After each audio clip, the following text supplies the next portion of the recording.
Hey y'all, welcome back. Today we're checking out the sad decline of the British fish and chip shop. Those chips look good. Fish and chips, a meal once deemed so important to our British diet that in World War II it was one of the few foods that wasn't rationed. But 80 years later, price has killed popularity and a cost of living crisis that's killed not only many shops around the United Kingdom. Half of UK fish and chip shops could close by 2025. When was this video made? 7 months ago. All right, not that long ago. It's killed not only many shops around the United Kingdom, but also the working class customer base that this food was meant for. I knew I had to go find the owners of these shops and hear the struggles firsthand, and take to the streets and ask the people, when was the last time you had fish and chips? I mean, 7 nights a week. So I went on holiday at the weekend. 7 nights a week. Not abroad, just a quick English getaway to the Lake District, to a popular tourist town. And when I was there, I walked past a fish and chip shop and I felt my pocket and I had a few quid in there, so I thought, you know what, I'm going to get some chips. What? I went in and I said, to get chips and curry sauce, please. They spent a few minutes getting it ready, and then they went, that'll be £6. And I went, £6? Oh, sorry, no, not fish and chips, just chips and curry sauce.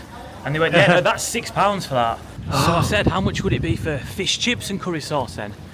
And she went, £15. And I couldn't believe it. And at first I was like, God, that's so bad. I can't believe they're charging that. And then the more I thought about it, the more I did some research, I realised no fish and chip shop, I don't think anyway, is profiteering. They are just the result of a terrible cost of living crisis, horrific energy price rises. And I thought, I've got to go make a video about fish and chips, document it, and just do a bit of investigation. So that's what we're doing today. So, Man, y'all, be sure to go to Wandering Turnip and like and subscribe. That's sad. These fish and chip shops have to raise their prices because energy prices are going up, food prices are going up, fish prices, I'm sure, are going up. The cost of everything's going way up. See, £15, that's probably like $18 or something. I would expect to pay that at a sit-down restaurant, where you're being served, someone's taking your order, they're refilling your drink probably, you know? Like, that feels like $18 meal. But one of these tiny little shops where you're just walking up to a window, I wouldn't expect to pay that much, you know? Like, it feels like it should be a $5 to $8 thing for the whole thing, right? so everything that we use, including packaging, it's doubled in price. Potatoes have doubled in price in the last 10 years. Oil has more than doubled. Energy prices have gone up. So it's a struggle for people who run chippies. You're still busy then here, yeah? Do you pay rates on this place as well? Business pay rent on it. Well, it's good to see you still busy doing well. Please. Thank you very much. Top man, what's your place called? I'll give you a shout out. Tommyfield Chippy. Tommyfield Chippy, give you a shout out. Tommyfield Chippy. I like that name. That's a very British sounding name. Show me on a map. Oh, no, not Mr. Chippy. Tommyfield Chippy. Where is it? No. Oh, it may have closed, y'all. It might not be there anymore. Tommy's Fish and Chips. That doesn't look like it. Tommy's Fish and Chips. That might be it. He said Tommyfield, though, right? I don't know. Oldham Market. Tommyfield Market. No, this Google is really disappointing me right now. It might be gone, y'all. I'm afraid so. So just as I was doing my little introduction there, the fella in the little chippy there in the market calls me over, he says, what you filming? I said, I'm doing a video about fish and chips, and he says, oh, you can interview me. So I asked him a few questions, and immediately, he told me just a few of the struggles that happen with everything doubling in price recently. So many different costs just going higher and higher. When was the last time you had fish and chips? I mean, 7 nights a week. 7 nights a week? No, you don't. I had it for about 4 or 5 days ago.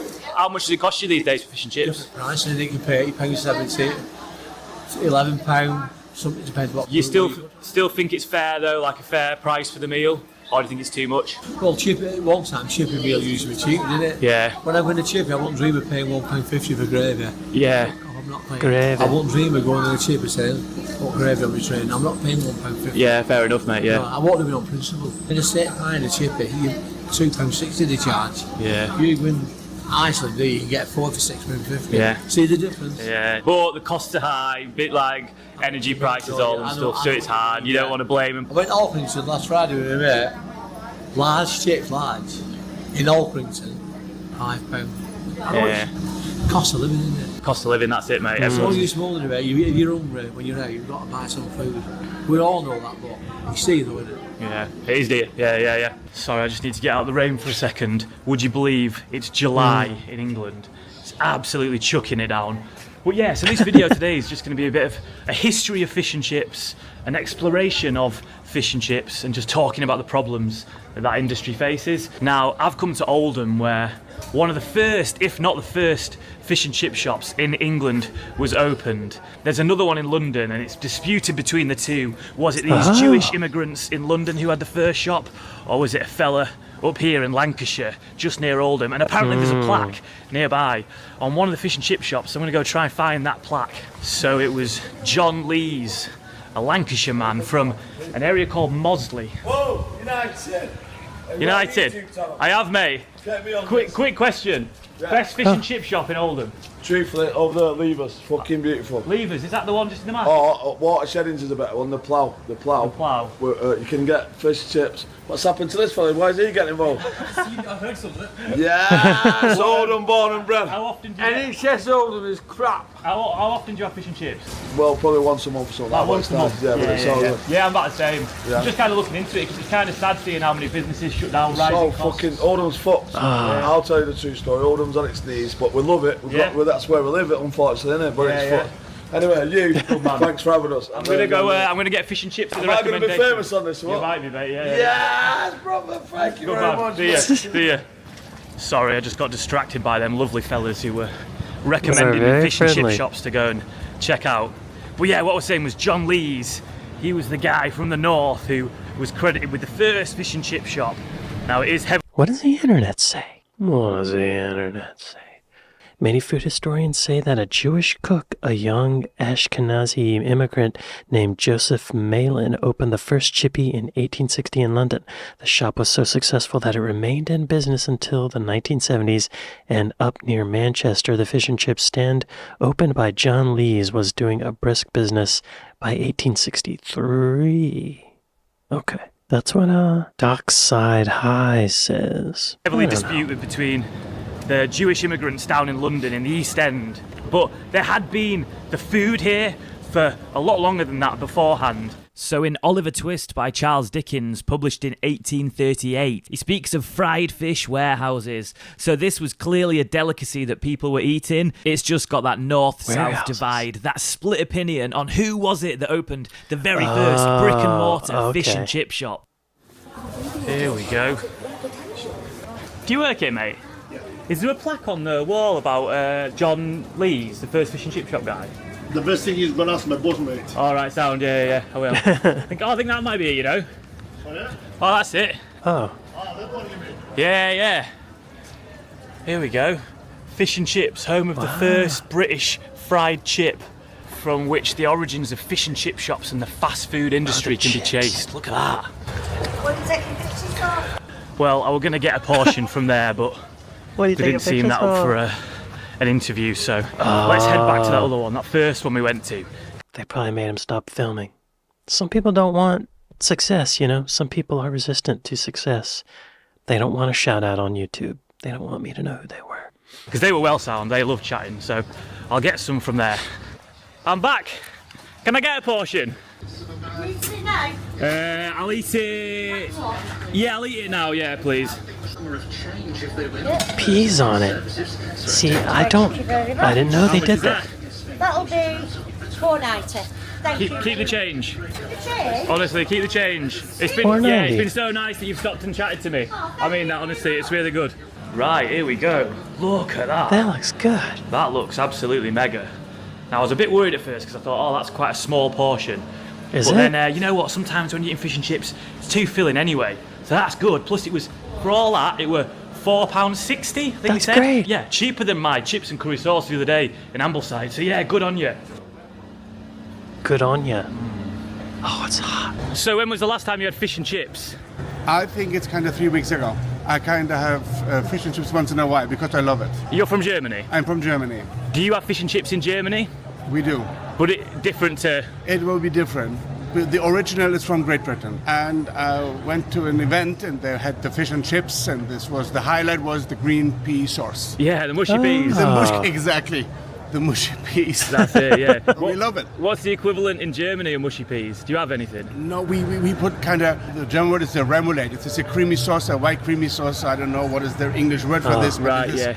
It's not mayonnaise, but it's a kind of similar. Okay, yeah. It took a long time for me to find out this mushy peas, how delicious it is. Yeah. It doesn't look that good for me, but in the end, the taste is hilarious. It's amazing, isn't it? Yeah. It's Well, hilarious. this was absolutely banging. Now, £4.80, there's absolute loads. I'll be honest, I have already eaten lunch, but I can see a second one off at that price. And that brings me on to talking about fish and chips. Where did it come from? What was it for? Well, it was real working class food.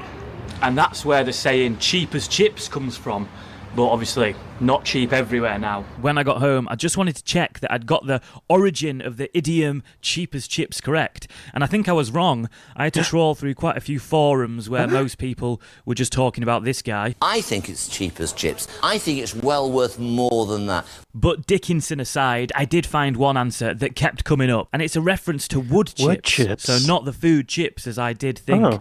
But yeah, normal wood would cost you a fortune back then, but you could use the cheap version, which was wood chips. Therefore, the idiom comes about, cheap as chips. But it really was the affordable meal for the working class. This easy to produce, quick to make, fast service meant it ideal for keeping food on the table without breaking the bank and keeping hungry mouths fed. Also, deep frying that fish is going to kill a lot of the parasites, right?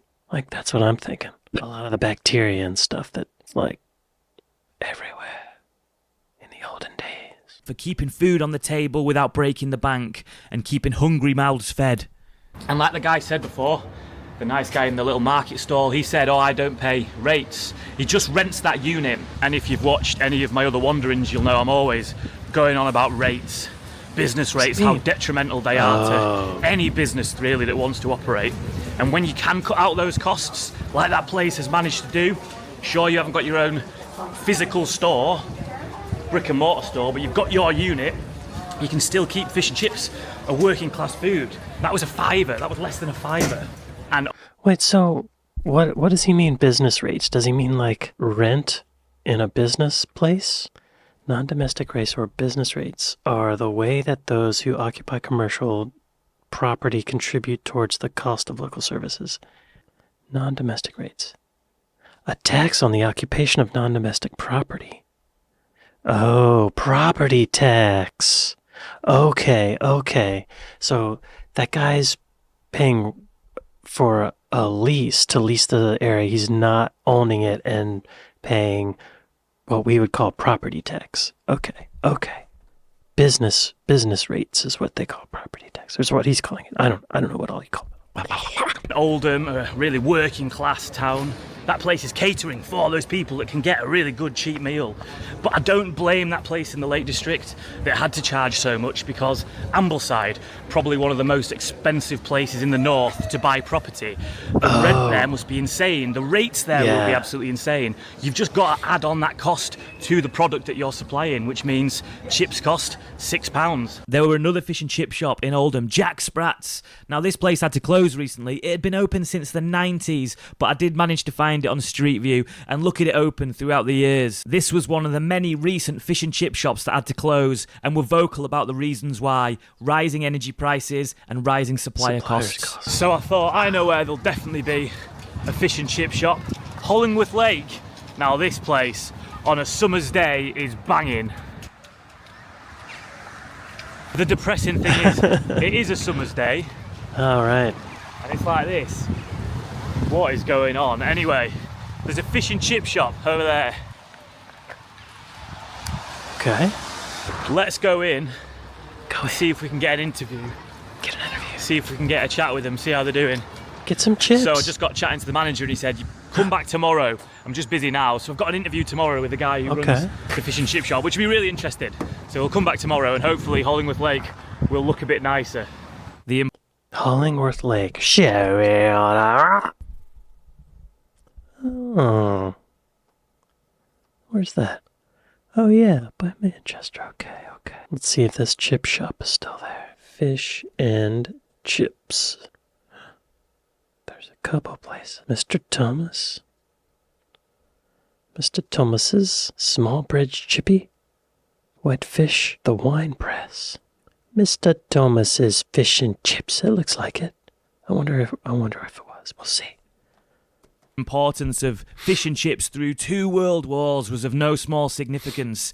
Importance of fish and chips through 2 world wars was of no small significance. It was used to not only keep the nation well fed, but also for troops fighting to keep their morale high, remind them of home. But with Russia's ongoing invasion of Ukraine, which has decimated the global food supply chain, it brings to light just how much the world has changed since the first half of the 20th century, and a simple dish like fish and chips isn't actually simple to make anymore. Yeah. Right, it's the next day, and what a difference a day can make. Look at this, it's so much nicer. Beautiful. So I'm just about to go meet that fella who said come back tomorrow, and like I said earlier, fish and chips used to be easy to make, cheap to produce, and I'm really interested to go into a bit more detail about all of it with someone who literally runs that business. So Mr. Thomas's. I've just spoken to the guy. He says, look, I don't want to be on camera, but you can use my voice. So I said, how about this? You make me a portion of fish and chips, I'll film it, and I can put your words over the top. So we're going to do that. Nice. For instance, a block of oil would cost 3 or 4 years ago maybe £10 a block, something like that. Now it's 23. Potatoes should be this time of year round about £7 a bag, something like that. They're currently 19 to 20 for one bag. but it's costs as well. Your costs combined, you know, your wage costs, you've got your running costs, you've got your council. Oh, just showed his face. We saw his face. Hang on, let's back up. It cost 3 or 4 years ago maybe £10 a block. Okay. So 3 or 4 years ago, £10 a block for the fish. I guess that's a... Something like that. Now it's 23. It went from £10 to £23 a block, whatever a block is. What's a block? What's a block of fish? A fish fillet block is a uniform, cohering mass of usually skinless fillets frozen together under pressure. Okay. Oh, okay. Okay, frozen. Okay. Like a frozen block. Okay. From £10 to £23. £7 a bag of potatoes to 19 to 20 pounds a bag of potatoes. That's more than doubled. One bag. But it's costs as well. Your costs combined, you know, your wage costs, you've got your running costs. Oh, right. You've got your council, wages. Business rates costs with a lower customer base. You know, your profit margins are severely hit. You know, okay, people's wages are rising, but so's the cost of living. That's the way to look at it. Everyone is slightly worse off. We need a better standard of living for everybody, but people generally to feel a lot more wealthier in the pockets so that they can come out and spend again like they used to. It's all work just to pay the bills. There's nothing at the end of it, is there? And that's really where people are at the minute. And we've just got regulation left, right and centre, just battering everyone's spirit down. And that's where we're at. That's a good one. Everyone's spirit's battered. And if you want more battering, come here, I'll batter your fish. So yesterday's fish and chips was absolutely delicious. It was really cheap, but it was a bit smaller. But this is an absolutely mammoth portion. A little bit more expensive, not too expensive. Kind of dandelion and burdock. £10. I don't know if it's because That's I not got to see bad. every step of the process in this being made, or if because it is just unbelievable quality, made with love from someone who cares. Well, that is one of the best fish and chips I've ever eaten in my life. Way to so go, Mr. good. Thomas's. In a spot where they're meant to be eaten. Go check it out if you're in Hollingworth Lake. Mr. Thomas's fish and chip shop. Unreal. God, I wonder how many portions of fish and chips I'm going to eat whilst I'm making this video. I'm all for it. So this here is a newspaper. Now to my younger watchers, you might not know what a newspaper is, but this is what people, before smartphones came around, this is what people used to sit around looking at all day long. It's got much better battery life than a smartphone. You rarely had to charge these, if at all. But the interesting thing about newspapers were, back in the day, this is what they used to wrap fish and chips in. A cost-effective way to serve the food. Your newspapers that were done reading, you could wrap up the food and serve it. Now that lasted until the 1980s when it became deemed safe to have the ink on the papers next to food, so then you had to use grease-proof paper. So that extra cost came in then, back in the 80s, just a little one. Now, the modern day packaging, as my man Andrew yesterday was saying. Oh, so this stuff here, that's all recyclable products. Okay. It's a little bit more flimsy than the other stuff used to be, but they're still developing it. More expensive? A lot more expensive. These are 3 times more expensive than the last trays. And this paper, I just bought this in the shop, cost £3. So even if it was deemed safe to eat your food from ink, it's not going to be viable anymore. Do any of my watchers remember eating fish and chips from a newspaper? It was before my time, but let me know if you did. Right, I'm in Manchester now. It's back to being terrible weather, but I'm here. Oh yeah, I was gonna say that newspaper ink doesn't have like BPA's in it, and you know, I don't want to eat that. I don't want that by your food, right? Man, everything's more expensive. The packaging. I guess those things are. He said they're made of recyclable material. I like that they're using wooden spoons though, wooden utensils. That's cool. I like that. Right, I'm in Manchester now. It's back to being terrible weather, but I'm here for a few reasons, because I want to head to a fish market, maybe have a chat with someone who works there about fish itself, where it comes from, but also I'm going to get one final portion of fish and chips, but it's the opposition to the chippy. It's the competition, it's the modern equivalent, and it's the fish and chips served in a restaurant, the fancy fish and chips, where they dress it all up. Yeah. I mean, unfortunately, no one in the fish market knew where the fish came from. Brexit was supported by our fishermen because it promised them the return of our once great fishing industry, but like the fishmonger doesn't know where the fish comes from? That's suspicious, isn't it? That means it probably comes from China. By our fishermen because it promised them the return of our once great fishing industry. But like all of Brexit's false promises, we're just left worse off. Now, I'm going to do an entire video just on the fishing industry of Britain. So if you're involved in it in some way, in some capacity, get in touch. I want to hear from you. So I found myself the fanciest looking restaurant that I could that served fish and chips. And for £17.50 for a portion, I was excited to see what you get. And That's this not is as it. bad as I thought. This is the fancy restaurant's version of fish and chips, where the mushy peas are laid delicately upon the plate, where the chips arrive in this fancy little shopping basket, this ineffective fake mini fryer. I felt like the final destination of this meal was in fact Instagram and not my belly. And I couldn't believe it, but the little basket that the chips came in had a bit of fake newspaper in there with an article and pictures. This felt more like an alternative artistic manifestation of fish and chips than the working class meal that it was meant to be. Wow, they got that newspaper ink on there. It looks good. Actually, not as good as the last place because you don't have all that batter. The little crinkly batter things on the top of it. This has some on the edge there. At least they give you a lemon. And it looks like there's some dill and some tartar sauce, but it doesn't look as good. I want it all on top of each other.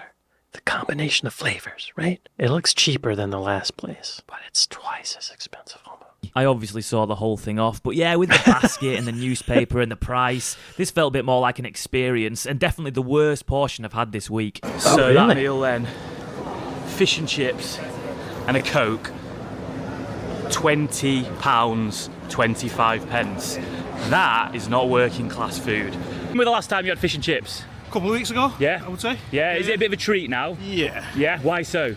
To be honest, mate, it's not my meal of choice. Is it not? What would you go for? Yeah.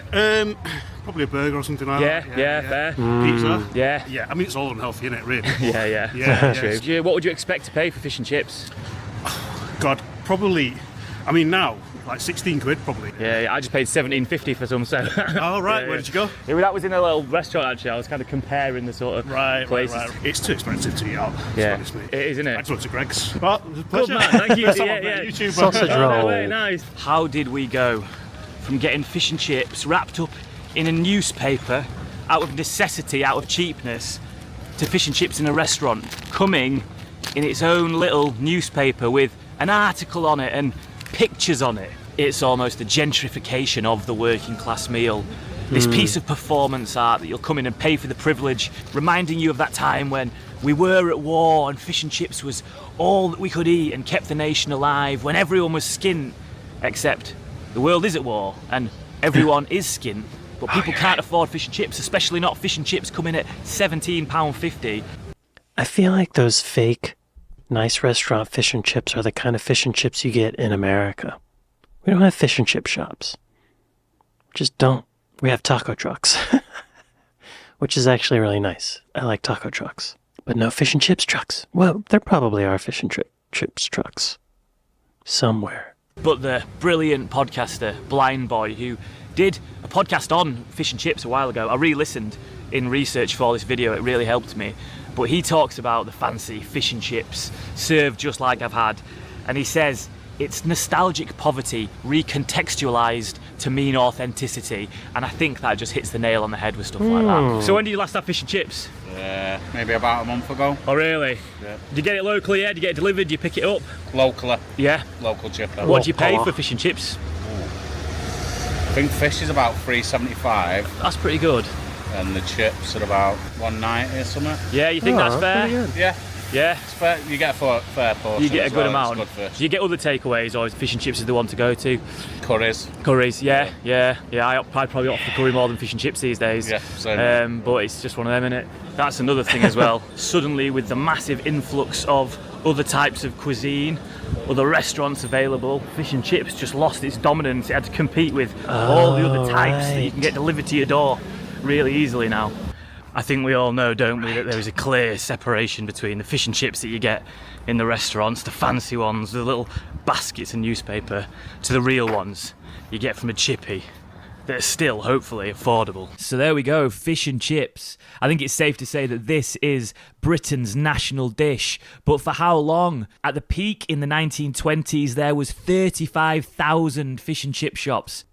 I thought chicken tikka masala was the national dish. Look, little crinkle stuff on top. See, that's good. That's good. And it's all flat. That's good. At the peak in the 1920s, there was 35,000 fish and chip shops around the United Kingdom. It's estimated now that there may be less than 10,000 remaining, and it's predicted that half of that number may have to close very soon if costs don't come down. I get the feeling that this industry isn't the thing that the youth of today will be inspired to walk into. And when you look at a chart seeing just how much every product to do with fish and chips... Oh my gosh. Cotton addicts 75%, chips 30%, sunflower oil 60%, packaging 45%, mushy peas 120%. I would just leave those off if I was a business owner. I just wouldn't have the mushy peas, right? Batter 40%. Wow. I would maybe ask people to bring their own packaging. Bring a bowl. Bring a little Amazon box. Like all those Amazon cardboard boxes. Fish and chips. Right. It's no wonder that sometimes you end up paying a bit more, and maybe that experimental, interactive art piece that costs you nearly 20 quid in a restaurant is for you. But what I say you should do is get down to your local chippy, show them some support. It's said that if we all ate out just twice more at fish and chip shops, a proper chippy, that industry would continue to thrive. Let's keep it our national dish. Let's keep it alive. And remember, your chippy needs you. Yeah, y'all. Be sure to go to Wandering Turnip and like and subscribe. Don't go to McDonald's. Don't go to Burger King. Go to your local chippy. Right? It's a lot healthier, I'm sure. I mean, yeah, it's fried, whatever. But those McDonald's hamburgers have, like, phosphor sulfate, I don't know what in it. Right? Support your chippy. Chippy. Where's my chippy? Where's my local chippy? Show me on a map. Fish and chips. Okay. Charlie's Fish and Chips. Where's that? Look at this. Charlie's Fish and Chips. Oh, doesn't... It looks different. Yeah, that's not British. Yeah. Penguin Fish and Chips. Okay. Oh, no. Onion rings? Yeah, it's not the same. It's very different. Well, y'all be sure to support your local chippy. Treat yourself. Have some fried fish. It's good for your neighborhood, right? It's good for your neighborhood. It's good for your soul. Well, y'all, I'd like to say thanks to my patrons. I'd like to say thanks to my Buy Me a Coffee folks. Thank y'all for watching this with me, and I'll see you next time. Later.